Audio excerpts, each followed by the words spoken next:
So anyways, yeah, this is going to be a little bit different to do it this way, but I have the webcam that I can use. So I'm going to try to use this and do it this way instead. Probably not as good of video quality, but we'll see if this will work out. So anyways, after a while, I began going to Hannah's youth group at her church with her, mostly because she was going on a ski trip, and I wanted to go with her. Like, I knew her old boyfriend at church was going, and I just thought that maybe her time away from me would make her realize that I wasn't really what she wanted in life. And well, her youth pastor Brent was a little skeptical of me, obviously, and wanted to get to know me first. But Hannah's dad vouched for me, and that I was a good guy and everything. And how he came to that conclusion, I don't know, but so he vouched for me or whatever. And I had shocked Brent with my knowledge of the Bible, and he was intrigued as to how I knew so much about it and lived the lifestyle that I did. So I gave him a few details, but left a lot out. I remember coming to the realization during that time period that I was mad at God. I became extremely angry and vocal about it. I remember one day driving down the street, and I was driving my car, and I just got really mad at God, and I started yelling at him and just railing on him, basically, like, why would you do this to me? Like, why my family? Why me? Why would you put me through all this crap, basically? And and on and on and on. I remember crying and screaming and punching my steering wheel and just being mad at God, and just throwing a fit, basically. And I remember calming down or whatever, and I remember telling God, basically, I don't want you. Like, I don't want you. I don't want anything to do with you. So if you want me, you're going to have to let me know. And I remember looking up and seeing the license plate in front of me, and it said, "Obey God." And I just was like, whoa, like that's crazy. So I remember pulling over, and the waterworks started all over again and everything. And I was just like, I just spilled my guts to God and was just like, I can't do this by myself. I just need a helper. And, I heard in the back of my head again, like, I already gave you a helper. Like, why do you keep asking me for it? Like, and that kind of cemented it in my mind that Hannah was actually going to be the one that I was going to marry. So I remember another strange event that, happened. I was relocated again at Captain D's. And I went over to a store in St. Louis that I was the youngest assistant general manager in the company's history. And so I was working at that store, and I started driving back one night, and I, no drugs, no nothing. I was pretty much done with that all at this point in my life, but no drugs, no nothing. I was just driving home one night, and I remember I started coming down this hill, and I saw this dude standing in the middle of the street, and I'm like, what in the heck is this guy doing here? Well, as I pulled up closer and closer on him, I'm doing about 55 miles an hour, and as I get closer to this thing, I realize that it's not a dude. Like, it looks like a homeless guy, but this thing's like 9 or 10 feet tall. Like, it's huge. Like, it could have been taller than that. Like, I don't know. I just know it was gigantic. Like, and I remember it was like tall and thin and gaunt, and it had like this coat on and these, all tattered clothes and everything. And it looked at me, and it was just awful. Like, the skeletal face or whatever, the elongated head, like it looked at me, and its eyes were hollow, and it just it still looked like it was looking at me. So I just freaked out, whatever. It was like, so I just hit the gas. Like, I just freaked out, and I hit the gas, and I just remember going through the thing, and it was just cold. So I went through it, and, I looked in the rearview mirror because I was like, maybe my eyes are just playing tricks on me, but, like, it turned its head and just looked back at me through the rearview mirror. And I broke a lot of laws that night getting home. Like, I was just freaking out. Like, I got home and buried myself under my covers and just freaked out and started praying, and I swore that thing was going to kill me. Like, I hid and prayed as hard as I could because I swore that thing was just going to kill me. Like it was awful. Like I did not want anything to do with that thing. Like it was the scariest thing ever. So, Hannah and I started dating. I grew closer or whatever, and I turned 20 right before she turned 18. I remember coming to my house and telling me her parents were kicking her out as soon as she was 18, and she wanted to live with me. So I agreed, and we'd made a promise to each other that we weren't going to be intimate with each other, like we weren't having sex or anything, until we got married. So that, of course, was going to prove super difficult with her living there. So I told her if she was going to continue living there that we'd have to get married or our deal wasn't going to work.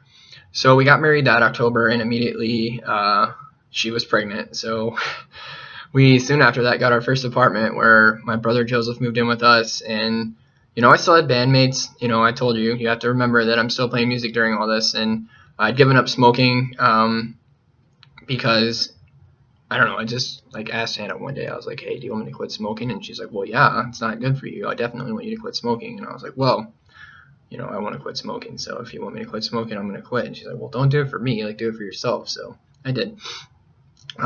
So we still played shows, we still had band practices. Hannah worked through her pregnancy or whatever, and I did too. And it just it was a good little time in my life. So in July of that year, we had Gabriel, our first son. We began going to the church that I grew up in and moved across town to live next door to my best friend Caleb. And his dad actually lived next door to that. He was the pastor of the church or whatever. So my old band fell apart. We didn't really go anywhere. And Keith, the guy that I went to that party with, the one where everybody was drunk and naked and walking around and everything, and he called me up one day out of the blue and was like, hey, we're trying to put a band together. Would you be interested in joining to sing? Because I know you could. I was like, yeah, that's cool. So, so him and the drummer Kevin, we went out in the country or whatever, and we had started practicing or whatever, Kevin and Keith and I. They liked my style, so we started building a band, and a guy named Ian joined us with guitar, and a guy named Dan joined us playing bass. And it wasn't long until we got another band going and rewrote songs and started playing shows again and began drawing bigger crowds of 100 to 150 people, just by ourselves. We get premium playing slots, won many rounds of Battle of the Bands. We played together for a really long time and became like a family. We were really, really close until I was 24. So a year after living in that new apartment, I stopped working at Captain D's, my longest job that I'd had. Quit doing basically everything except drinking, because now I was 21 and I'm legally allowed to. And even though that had never stopped me before, I got a job at a local restaurant called Fazoli's. So I worked there from the time I was 21 until I was 24. I worked with a lot of people who I knew from outside of Fazoli's, and Cameron, this kid that knew a lot of people who I knew, got Laura, old girlfriend, a job at Fazoli's, which was really awkward because we had dated. So I apologized. She forgave me. We managed to find closure, work together okay. And it's just, I only mention it because it's really funny how many times I cross paths with people over and over and over again in my life. So about that time, Caleb got married and moved out of the place next door. And Hannah and I found out through them that there was an apartment next to them that was rented from some people at the church. So we decided to take them up on it and moved out of that apartment. And it just so happens that I, double booked myself. My band was doing something that weekend and had a show that night or whatever, in which I went to while my friends moved me into my new apartment. And it was a horrible thing to do, and Hannah had to take a lot of the flack for that and a lot of the criticism on my part. For my lack of help during the move, and it just was terrible and it wasn't fair, but that's where my priorities were at the time. I was not living a very good life still, and my voice told other people that Jesus was my God, but my actions didn't. There was, in reality at that point in my life, music was my God. I didn't have a God. I was my own God, and music was my passion. And about this time, Hannah started going to school to be a nurse's assistant at a local school, and she was working at a buffet close to there as a waitress. And my mom met a guy named Randy, and he showed up out of nowhere, and we would go to this little country club or whatever and hang out, and he was full of stories and money, and he was a trucker, and my mom fell in love with him, and they ended up getting married. And it was about this time that my dad's and my relationship started to improve, and we started to talk again. And he got to meet his grandson, and we both apologized for all the things we'd said and done, and started working things out. And after that, I was baptized again and recommitted my life to Jesus, and my mother started to attend church again along with Randy. And so not long after that, Randy decided he was going to start his own trucking company again. And that was a really rough time, and he told me that he was going to have us all work for him, as dispatchers, and he told me when he'd need me and everything. So I put my notice in at Fazoli's then, and went to go work for my stepdad, except for the fact that there wasn't any money, and I got really behind on bills, and as did my mom and Randy, and we finally ended up leaving our apartment there and went back in to live with my mom. So I lost my car. We ended up using Hannah's car to get around for a really long time. And my mom ended up losing her house. And from there, we ended up renting again. And me and my mom got duplexes apart from each other. And another brother of mine, David, moved in with us for a while. And I started my own landscaping company. And it did pretty well. And Hannah graduated from school and got a job at a hospital. And if it wasn't for her student loan money and her income, I have no clue how we would have ever made it at that point. About this time, Hannah and I started hanging out with a lot of couples from church, and Caleb's older brother Chris, and his wife Kelly especially, and we hung out with them very frequently. And I began working with Chris and his brother-in-law Toby for a guy at church that did the construction that I worked for before, and he owned his own construction business. And I worked on and off for him for about a year, and I was about 23 at this point. And then Hannah and I got pregnant again, and we had our second son, Roman, and he was born with cleft lip, cleft palate. Like, he was just sick. Yeah, so, it was just bad. And at this point, I had gone back to work at Fazoli's again part-time and kept doing my landscaping thing. And, we got a new car, and, he was, my son was born after that. Those are things that happened before that. And I was working at Lowe's, a guy at church that had got me a job at Lowe's through him or whatever. And I was working basically 3 jobs trying to make ends meet. And, after a few blood transfusions and weeks and weeks and weeks of Roman being in the hospital, we finally got to take him home, and tons of appointments and surgeries and everything else. But later that year, my brother Joseph graduated from basic training for the Army National Guard or whatever, and so I went to go see him graduate from basic training, and I was like, man, I'd really like to do this. This is going to be something kind of fun, and it could really benefit our family because we could use the, better insurance and everything else. So Hannah thought it was a good idea too, and, in April 2011, I signed on with the Illinois National Guard. And Hannah got pregnant again, and we found out we were having a girl this time. And before I left, we moved out again from there. We moved out to a small trailer in the same time that my dad lived in. It was really nice. It was brand new, and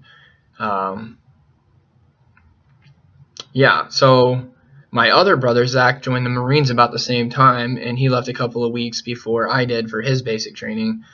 And when I left for boot camp, Hannah was still working at the hospital. Roman had his first surgery while I was home. And I went through boot camp, and I was one of the older ones there. I got in good shape, and I led Bible studies and stuff at boot camp and made some good friends. And when I graduated, my wife, and my father came down to see me graduate. And, my dad was military for a really long time, still in the military at this point, and I just remember that was one of the first times in my life I actually remember my dad saying that he was proud of me. So we got to spend a couple of days together, when I graduated, and then I was off to training for basically 9 months. That was one of the longest periods of my life. Like, I hated training. Like, I just was tired of being away from home, and I missed my family, and I wanted to go home. Yeah, all this from the guy that, was a wild rebel and everything. Like, I was a family guy now, and I wanted to go home and hang out with my family. So I got to go home, and they flew me home. Red Cross flew me home to go see my daughter being born, and I got to spend like 10 days at home when she was born. And we named her Mercedes, and but during training or whatever, God and I really drifted apart, and I was just really alone. And all in all, it was almost 10 months that I was gone. It was just a really long time, and I was 25, about to turn 26 when I came back home. So I came home, didn't have a job. I had drill, and we had everything that my wife had managed to save up during my active duty time. So I bought a couple of little cars and was working on those and looking for a job. And my mom and Randy had moved up to Iowa while I was gone, and we took a trip to go see her. And when we came back, I still had no job, no prospects, I had my new trades from the Army. Like, I'm a welder and machinist in the military, and I just wasn't having any luck finding anything that paid well. And I made a huge mistake with the car and needed to get rid of it. It's just a kind of a funny story for a different time. But I went up to Iowa for the second time to get rid of the car with my stepdad, and we got rid of the car. And my mom mentioned that they were always looking for welders up in Iowa. So I put in an application at a place that built freight elevators or whatever. So I ended up getting the job. I interviewed and got the job. And the night before we left to go up to Iowa, my dad got married, and I remember I just got really, really wasted. And it was just a terrible night. Like, my wife could tell you all about like how stupid I was. And I think I needed to have somebody turn the water on for me to take a shower. Like, I was going to take a shower with my clothes on. It was a really bad night, like, just too much to drink. And I don't think I've ever drank that much since. It was just the last time I really did that. Like, I don't have any, it ruined it for me. Like, so with our last few bucks, we packed a U-Haul and 3 kids and headed to Iowa. Like, we moved in with my mom again and lived there for about 2 months and worked and built up some money, and then finally we found a place in the town we lived and moved into it. And not long after that, we got pregnant with our 4th child, and also a girl. And Randy started working at the place that I worked, and on some mandatory overtime, I broke my hand and was forced to go on unemployment and stay at home. And so we kind of like treaded water for a little bit while I was at home. We were getting behind on bills, so I started doing some side work for my landlord at the time, just to work off some rent and everything else. But God provided and got us through everything, and we were able to make ends meet. So after my hand healed up, I was let go by the company that had hired me, and I put in a few applications. I put one in at an ethanol plant and got hired on at the ethanol plant as a fabricator and maintenance guy.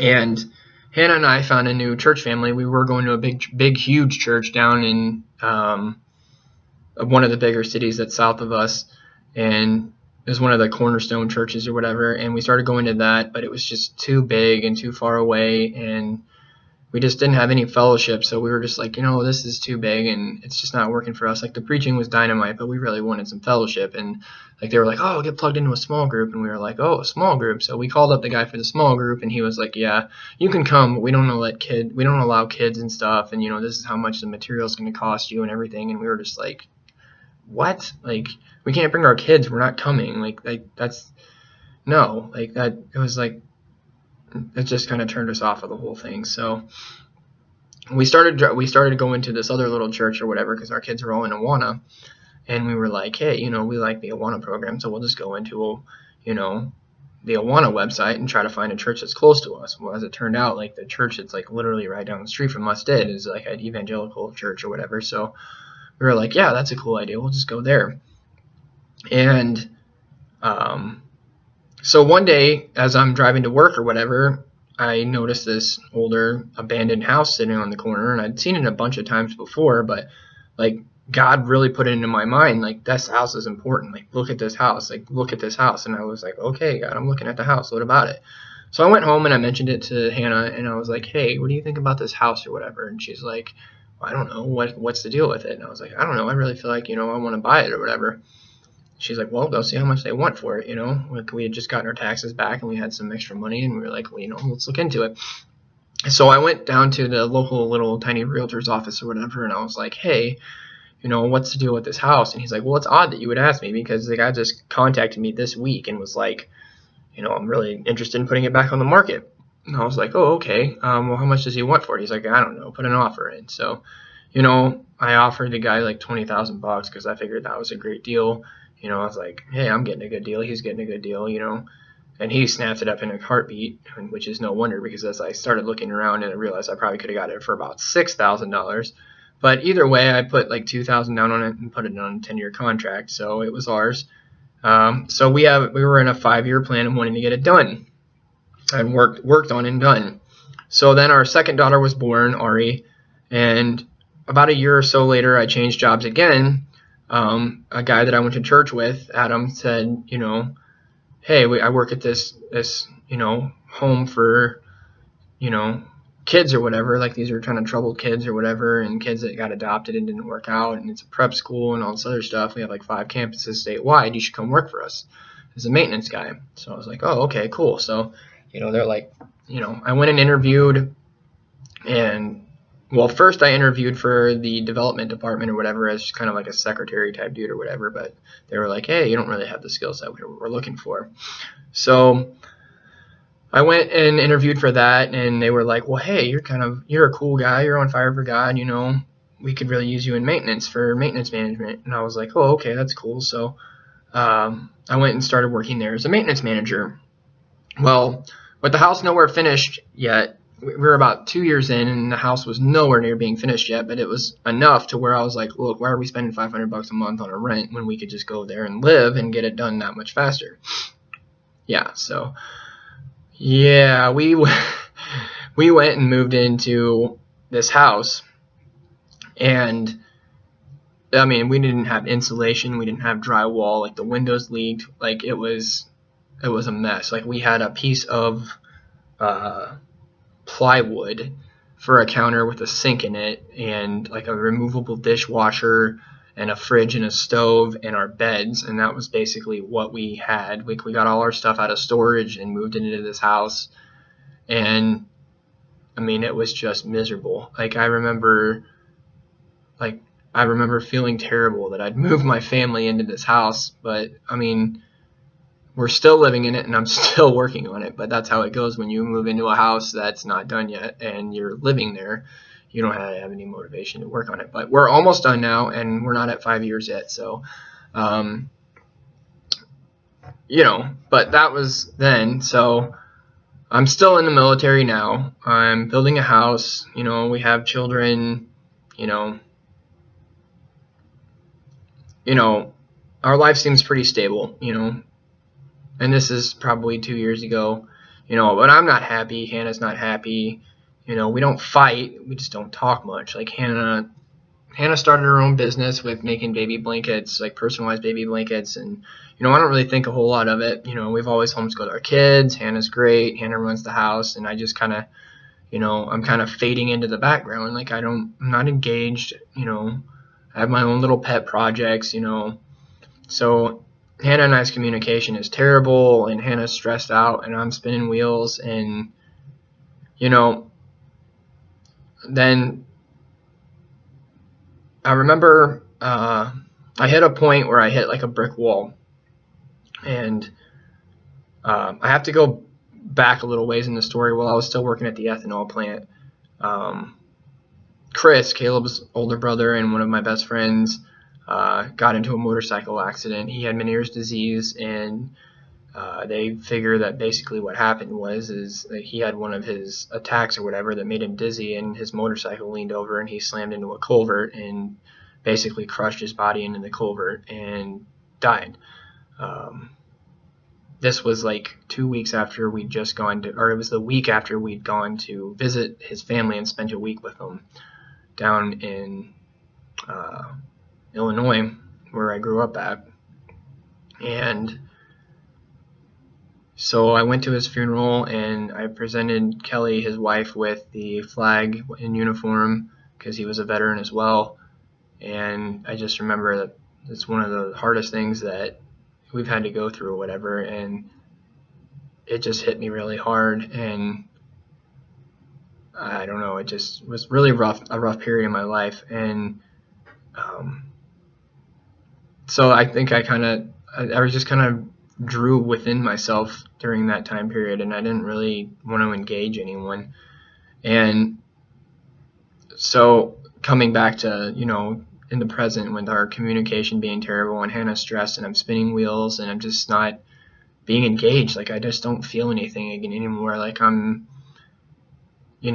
kind of faded into the background. I'm not really taking my responsibility as a husband and a father very seriously. Like I'm still reeling in this like selfishness. So I hit a brick wall, and God opens my eyes to my foolishness. And this is right after like Hannah and I had a conversation, and I did something stupid and I wasn't thinking, and I was trying to please everybody instead of taking my wife and her role in my life very seriously. And this is all very recently, mind you. And so I came home, and my wife was basically like, I'm done. Like, I don't care anymore. Like I'm tired of being treated like this. I'm tired of you not loving me for who I am. Like, I just feel alone, and I feel like I'm doing this by myself. And if I'm going to do it by myself, then why do I need you here or whatever? And, I'm apologizing and everything else. And, I'm just not being who I need to be in my family, So I basically go to my pastor, and I'm like, hey, like, I have a problem. Like, I'm screwing up. Like, I'm not being who I need to be. Like, how do I fix this? How do I become a better person? Like, how do I, get right with God? How do I start taking this role? I've never looked at it this way. Like, how do I be the leader of my family? What does a spiritual leader look like? What do I do? Like, I don't know where to do. I don't know where to go. Like, what do I read? What do I do? Like, I need marriage counseling. Like, where do I go? And he was just kind of like blown away. Like, wow, you're walking in here admitting that you need help? And I was like, yeah. And I'm like, it's my fault. I know it's my fault. So how do I fix it? And he's like, well, start fixing it, start trying, start actually doing these things, like start communicating. And, the pastor's wife talked to my wife and was like, hey, you have to forgive him. You can't carry baggage, all this other stuff, blah, blah. Like that's her story, not mine. But so we talked it over and everything, and I came to the conclusion, like, hey, I've got to start getting more engaged. I've got to start being a spiritual leader. I've got to start teaching my children. We got to get on the same page and figure out what each other are doing, and I actually have to be involved and tell my wife what's going on. And it's still a learning process, and I'm still not very good at it by any stretch of the imagination. So that brings us into the present. That's where I'm at now. And long about, 6 months ago, like I start, I've always been this like big YouTube conspiracy theorist person or whatever, like, and I've always liked to research crazy things, and like one of the biggest parts of my life was like researching Bible stuff and history and everything else. And so I'm doing like all this YouTube watching and research and everything, and I find flat earth, and I'm like, this is a crock of, like, what the crap, like, what even is this, like, what, like, I can't even believe I'm looking at this stuff. Like, and I actually dismissed it the first time I saw it. Like, I dismissed it, and I was like, this is a bunch of hokum, flat earth, whatever, like, these people are high, like, they're smoking crack, like, what the heck. Like, and I will be the first to admit, that like I've always been skeptical of things, but hence the name of the YouTube channel, Journey of Skeptics, because I'm a skeptic. Like, I'm a hardcore skeptic in anything, because I have a hard time believing in anything anyone tells me. So yeah, I'm gonna go ahead and start another video at this point, because I feel like I'm caught up to where I can start talking about other things. So that's the story of my life, and I would say that yeah, I'm gonna go ahead and do the last video, and it's like I'll explain how like all of these things tie into each other real like the next video. It's gonna take a lot of time to explain this, so I will go ahead and explain it in the next video. So stick with me, guys, and I'll see you then.